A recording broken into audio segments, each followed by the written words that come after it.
Yo, what up? Magandang gabi. NG Abdul nga pala. LP sa atin lahat. May nakita na naman ako rito sa may Cubao. Tao Omicron. Ang ganda ng banner nila mga utol. LP sa inyo. Tao Omicron. Doon naman ako sa laan to. Ingat kayo lagi mga tol. LPS.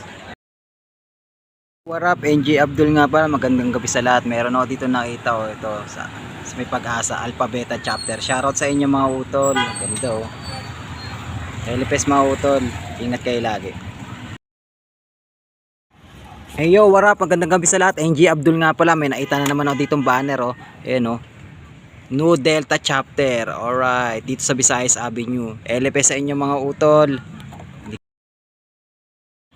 Hey yo, what up? NG Abdul nga pala. Magandang gabi sa lahat. Nandito tayo ngayon sa isa sa pinakamalaking chapter at isa sa pinakanaunang chapter dito sa Quezon City. Ayun oh. Ang Zeta Chapter. Oh, di ba? Ang ganda oh. Ang ganda ng ano nila oh. Tutok natin. Ayan. Ang dahil ko kilalang brad dito eh kasi wala sila ngayon. Zeta Chapter. Katabing chapter lang namin to. Delta Omega tsaka Zeta Chapter. Magkatabi lang yan. Kaya hindi lang brother kundi pamilya ang turing namin dyan. Pag sinabing Amor Solo, Saraba ang naghahari dyan. LP sa inyo mga utol. NG Abdul nga pala. Parap, NG Abdul nga pala, magandang hapon sa lahat. May nakita na naman ako dito. Ang ganda oh, yun oh. Rosetta Chapter. LP sa inyo mga utol. Tsaka dito meron pa si mga utol, nandito sa Pag-asa. May daanan ako. Solid. LPS Brad. LPS. Daanan ko lang. Yo, what up? NG Abdul nga pala. May nakita na naman akong banner dito. Linggo ngayon, sumakay din akong lala mo. Wala akong pasok.